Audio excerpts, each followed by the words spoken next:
Olá, meus amigos, sejam todos muito bem-vindos ao canal Politizando. Eu sou o William Jacob e nesse vídeo tem muita coisa para falar. Ciro Gomes quebrou o silêncio após alguns dias. Eu vou trazer como que alguns petistas estão atuando, em relação a Ciro Gomes. Isso pode dar errado, mas tem um perfil que eu já elogiei aqui antes, que foi ele de novo e fez uma outra ponderação importante. Eu quero trazer também um tweet aqui que traz 3 pontos para quem tá tampando o nariz para votar no Lula, pensar e refletir. E tem uma atualização sobre Roberto Jefferson, que pouco antes de eu começar a gravar esse vídeo, saiu a notícia de que ele trocou tiros ali, enfim, disparou contra policiais federais, mas não se tem muitas outras informações a respeito. Mas antes de falar sobre tudo isso, eu quero pedir a sua ajuda. Se você chegou no canal, não está inscrito e puder nos dar essa força, se inscreva. Eu quero agradecer porque nós alcançamos a marca de 90 mil inscritos. Muito obrigado a todos aqueles que já estão aqui. E quem puder deixar like, se gostar do vídeo, deixar dislike se não gostar, comentar, compartilhar, tudo isso é muito importante para que o nosso trabalho continue crescendo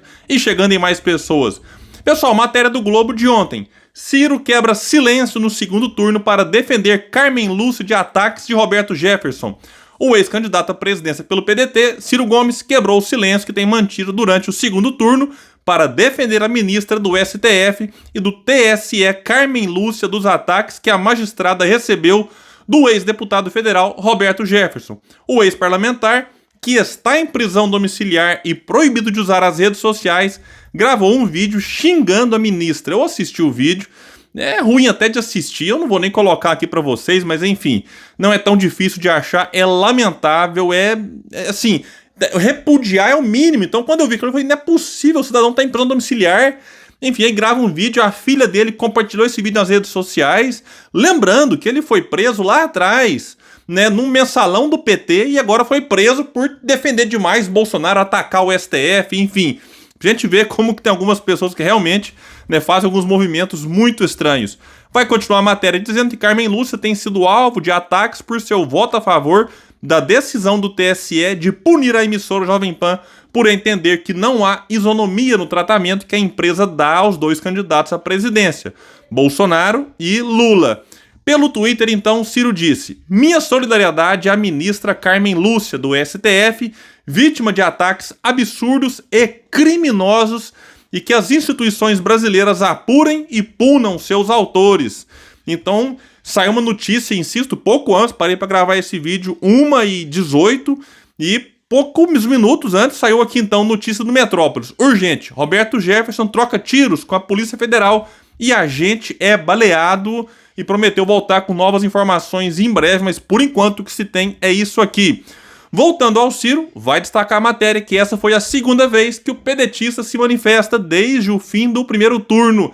Ele tinha se manifestado apenas uma vez, no dia 12 de outubro. O ex-presidenciável tinha feito uma publicação em comemoração ao Dia das Crianças. E é claro que quando o Ciro fez ali o tweet, postou nas outras redes sociais, eu já imaginei que ele fosse ser cobrado por muitos para que ele estivesse no palanque com o Lula ou fazendo campanha. E é impressionante o nível de agressividade de alguns, quase sempre também com lacração, poucos comentários lúcidos, fazendo um convite e tal. Não, a maioria é: e aí, já tá pra Paris, já voltou, não sei o que, é um absurdo. E aí tem um perfil que eu já elogiei aqui antes, elogio de novo, porque pra mim é assim, não importa se apoia esse ou aquele presidente, se falar alguma coisa sensata e eu leio e concordar, eu trago pro canal. Então o perfil Haddad debochado, disse o seguinte: 1 hora retuitando o comentário do Ciro, 1 hora de tweet, e tem mais de 4 mil comentários, onde a grande maioria é gente enchendo o saco. Até hoje não perceberam que pagar de moralistas, entre aspas, é o que mais tem afastado o eleitor do Ciro Gomes. Mas enfim, ele colocou ironicamente: eu devo estar errado. Não, ele tá certinho. Porque é impressionante, o Lula precisa de votos e eles fazem de tudo, parece, para incentivar o voto nulo. Porque tem gente que sim, tá nas redes sociais, fica mais emocionada e decide simplesmente repudiar, porque alguns comentários são agressivos. Algumas atitudes de apoiadores do PT não foram atitudes democráticas no primeiro turno. Enfim, eu acho que não precisa nem destacar o que aconteceu ao longo de todo o processo, do que fizeram com Ciro Gomes. Mas, né, sobre o vídeo que o Ciro fez, que é alvo de muitas críticas por parte desses apoiadores do PT que queriam não um vídeo de apoio do Ciro, mas uma rendição ao lulopetismo, coisa que o Ciro avisou lá atrás que não faria. Eu vi um tweet muito interessante da Beatriz, que é militante da Turma Boa, trazendo uma reflexão importante. Diz ela: Ciro fez o vídeo no tom certo, pro público dele, que em sua maioria é crítico tanto a Lula quanto a Bolsonaro. Olha que bacana, eu não tinha parado para pensar nesse ponto.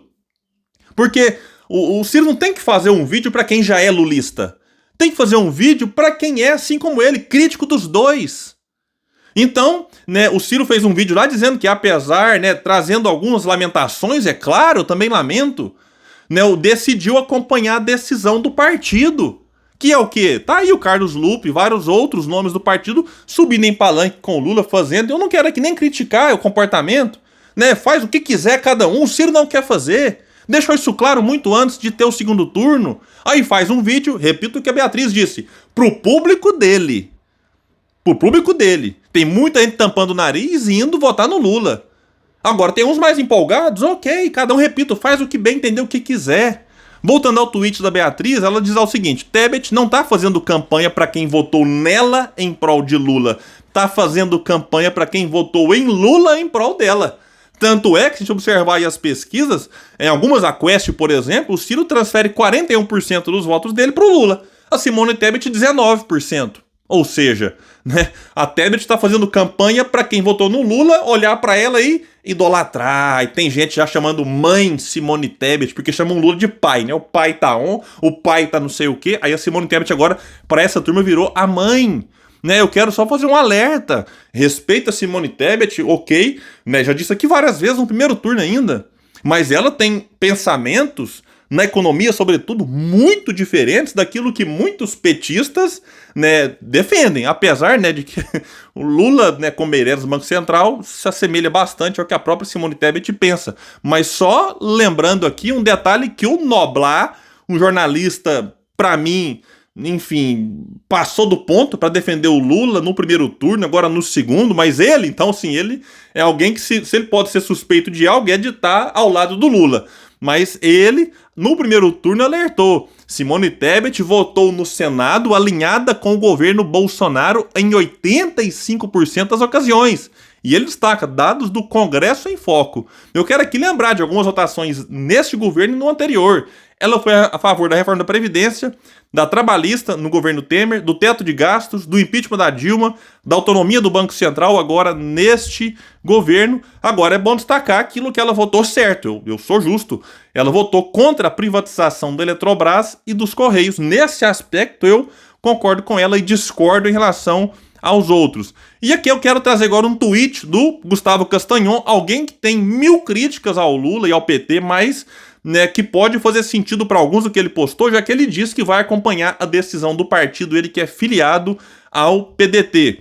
Ele postou lá o seguinte: para manter sua decisão de votar em Lula, mantenha em mente: 1. Se o Brasil perder a Petrobras, nunca mais se levanta. E sim, Paulo Guedes defende a ideia de privatizar a Petrobras.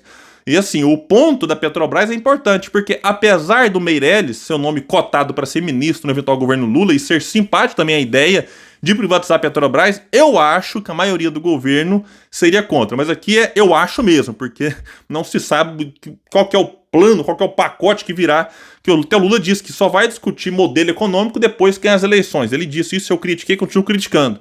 Mas acredito que a maioria daqueles que estão ao redor do Lula seriam contra a privatização da Petrobras, coisa que Bolsonaro e Paulo Guedes, na minha opinião, poderiam tentar avançar na privatização dela, que vem sendo esfatiada, esquartejada ao longo do tempo, né? Inclusive pelo próprio governo Lula lá atrás, e o Lula se orgulha disso. Segundo ponto que Gustavo Castañón traz: a chance de reformas constitucionais que destruam o Estado de Direito será muito maior na próxima legislatura se Bolsonaro se elege, já que ele terá uma maioria mais fácil no eventual segundo mandato, por conta de ter uma bancada agora muito mais favorável ao seu governo, o PL elegendo muitos deputados federais, muitos senadores, e Lula, se for eleito, vai ter um Congresso fazendo uma oposição, né, mais dura, então poderia até conter eventuais avanços que muitos discordam, né, e que o Lula defende. Então, ter esse equilíbrio poderia ser importante também, e se Bolsonaro tiver essa maioria folgada, pode ser um problema. Terceiro ponto que ele traz, ignore petistas, porque assim, se muita gente for dar ouvido ao que alguns petistas falam aos ciristas indecisos, o ranço aumenta e aumenta a chance de alguns votar nulo. Eu vou citar 2 exemplos, o tal do jornalismo Vando postou o seguinte: quem diria, hein? Tebet lutando contra o fascismo e o Ciro passeando em Paris. Isso aqui é um tweet dele de ontem. Eu respondi: oi, jornalismo Vando. Você quer mesmo atrair votos pro Lula ou incentivar o voto nulo? Fiquei confuso, porque a sensação que dá é que essa galera não quer atrair voto. Parece um comportamento proposital para afastar. É inacreditável. É o que o Haddad debochado tem alertado e chamado a atenção para esse tipo de comportamento, que mais afasta. Será que alguém vai votar no Lula? Ai, que maravilha. Ah, não, depois desse tweet do jornalismo Vando, vou votar no Lula. Isso aqui mais afasta, cria antipatia, gera resposta, gera um clima ruim. Enfim, então, mais, né? Cada um faz o que bem entende. O Augusto Arruda Botelho, advogado, foi candidato a deputado federal pelo estado de São Paulo pelo PSB, não saiu vitorioso, postou o seguinte: pergunta real sem ironia envolvida.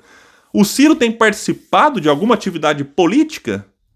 Eu respondi para ele: pergunta real sem ironia envolvida. É claro que tanto ele foi irônico quanto eu fui. Você estava isolado do mundo, sem acesso às informações e chegou agora para saber das coisas? Ou só quer encher o saco mesmo? Porque todo mundo sabe que o Ciro fez lá o vídeo, né? É só pesquisar, tá facinho de achar nas redes sociais dele. Tem lá o vídeo do Ciro, o Dia das Crianças, que fez uma comemoração, porque esse que o Augusto pôs foi antes do Ciro ter falado, né, sair em defesa da Carmen Lúcia.